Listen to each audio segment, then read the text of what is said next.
వాళ్ళ కోసం పిల్లలు ఒక 1-2 అవర్స్ నుంచి కష్టపడుతున్నారు. కానీ మా ప్రిన్సి మాత్రం వాళ్ళ పైన దౌర్జన్యం చేస్తుంది. మా చెట్టుకెళ్ళినప్పుడు నాకే ఇవ్వరా అన్నట్టుగా దౌర్జన్యం చేసింది వాళ్ళపై. ఇట్లాంటి బాక్సులు ఆల్రెడీ 2 తీసుకుపోయినారు, మళ్ళీ వచ్చిండ్రు.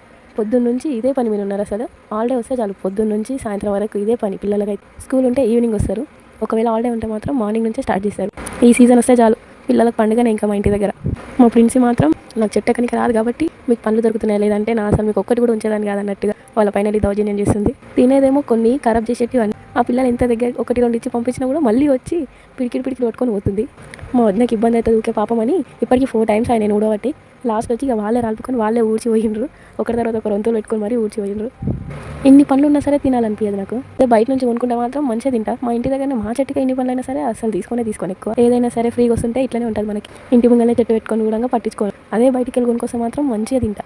మా ప్రిన్సి మాత్రం పొద్దున్న లేచినప్పటి నుంచి అదే చెట్టు చుట్టూ పడుతుంది. ప్రిన్సితో పాటు పిల్లలు కూడా అదే చెట్టు చుట్టూ సీజన్ అయిపోయేంత వరకు ఇదే ఇంకా.